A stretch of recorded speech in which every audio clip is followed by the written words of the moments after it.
நம்ம எல்லாருக்குமே கனவு வரும் சரிதானே? ஆனா நம்ம பாக்குற அந்த கனவு நம்மளோட இந்த நிஜ வாழ்க்கைய பத்தியே ஒரு பெரிய உண்மைய நமக்கு கத்துக் கொடுக்குதுன்னு சொன்னா நம்புவீங்களா? வாங்க இந்த ஒரு ஆச்சரியமான விஷயத்த பத்தி கொஞ்சம் ஆழமா பாப்போம். ஒரு நிமிஷம் யோசிச்சு பாருங்களேன். இப்ப நாம வாழ்ந்துட்டு இருக்கிற இந்த வாழ்க்கைய இதுவும் ராத்திரி வர மாதிரி ஒரு கனவா இருந்தா எப்படி இருக்கும்? வாய்ப்பு இருக்கா? இது சும்மா சாதாரண கேள்வி இல்ல, ரொம்ப ஆழமான ஒரு கேள்வி. கனவுங்கிறது நம்ம எல்லாருக்குமே வர்ற ஒரு விஷயம்தான். ஆனா அந்த கனவு நமக்கு என்ன சொல்ல வருது? அதோட உண்மையான அர்த்தத்தை நாம புரிஞ்சுக்காம விட்டுடுறோமா? ஒருவேளை நம்ம கனவுகளுக்குள்ள நாம தேடுற பெரிய ரகசியமே ஒளிஞ்சிருக்கலாம் இல்லையா?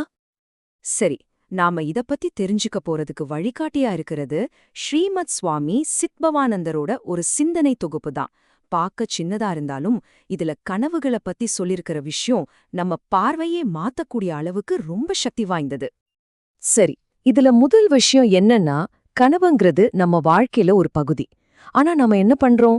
ஓ, கனவு தானே அப்படின்னு சாதாரணமா கடந்து போயிடுறோம். ஆனா நாம கவனிக்க தவறுன ஒரு முக்கியமான பாடத்தை தான் இந்த உரை நமக்கு தெளிவா காட்டுது. இந்த கனவை எப்படி சொல்லுதுன்னு பாருங்களேன். இப்ப நம்ம முழிச்சிட்டு இருக்கும்போது நேரம், இடம், இயற்பியல் விதிகள்னு ஏகப்பட்ட ரூல்ஸ் இருக்கு இல்லையா? ஆனா கனவுல எந்த ரூல்ஸும் கிடையாது. நம்ம மனசுக்கு முழு சுதந்திரம். நம்மளோட அனுபவங்கள் எல்லாம் ஒரு கலக்கு கலக்கி அது இஷ்டத்துக்கு ஒரு புது உலகத்தையே உருவாக்குது. ஓகே, இப்ப நாம ரொம்ப முக்கியமான ஒரு கட்டத்துக்கு வந்திருக்கோம். கனவு உலகம், அப்புறம் நம்மளோட இந்த நிஜ உலகம். இது ரெண்டுக்கும் நடுவுல என்னதான் வித்தியாசம்? எது நிஜம்?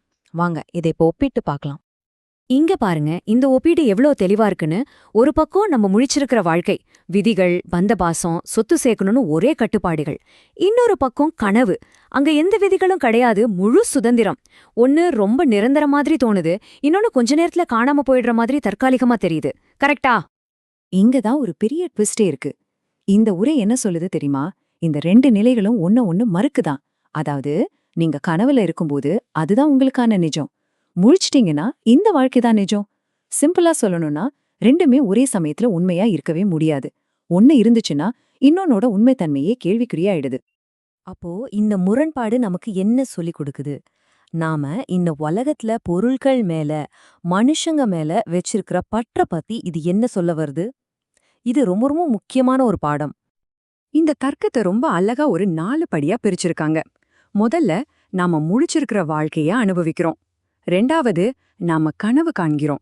3வது, அட இது ரெண்டும் ஒண்ணுக்கொண்ணு எதிரானது, முரண்பட்டதுன்னு நாம உணர்றோம். அப்போ 4வது படி என்னவா இருக்கணும்? நம்மளோட உண்மையான நோக்கம் இந்த 2 நிலைகளையும் தாண்டி போறதா தான் இருக்கணும். இதிலிருந்து நமக்கு கிடைக்கிற பிராக்டிக்கலான பாடம் என்ன தெரியுமா? ஒருவேளை நம்ம இந்த நிஜ வாழ்க்கையும் ஒரு தற்காலிகமான கனவு மாதிரி தான் இருக்கலாம். அப்போ இந்த உலகத்துல நாம சேர்க்கிற சொத்து, புகழ், வெற்றி இதுக்கெல்லாம் ஏன் இவ்ளோ முக்கியத்துவம் கொடுக்கணும்? நம்மளோட பற்றுதலை பத்தி மறுபடி யோசிக்க வைக்குது இல்லையா? சரி, இப்ப இறுதியா வேதாந்தம் நமக்கு சொல்ற ஒரு மிக ஆழமான பேருண்மைய பார்க்க போறோம். இது நிச்சயமா உங்கள ஒரு நிமிஷம் யோசிக்க வைக்கும். இந்த வரிய ரொம்ப கவனமா கேளுங்க.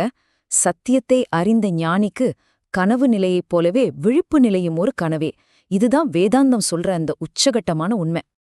இதுக்கு என்ன அர்த்தம்னா, ஒரு உயர்ந்த ஞான நிலையிலிருந்து பார்க்கும்போது முழிச்சிருக்கிறதுக்கோ கனவு காண்றதுக்கோ எந்த ஒரு வித்தியாசமுமே கிடையாதாம்.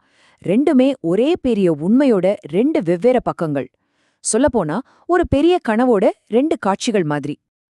அப்போ இந்த ஒரு கேள்வியோட இந்த உரையாடல முடிச்சுக்கலாம். முழிச்சிருக்கிறதும் ஒரு கனவு, தூக்கத்துல வர்றதும் ஒரு கனவுன்னா, அப்போ எதுதான் நிஜம்? உண்மையான யதார்த்தம் எது? இது நாம ஒவ்வொருத்தரும் நமக்குள்ளேயே கேட்டுக்க வேண்டிய ஒரு ரொம்ப ஆழமான கேள்வி.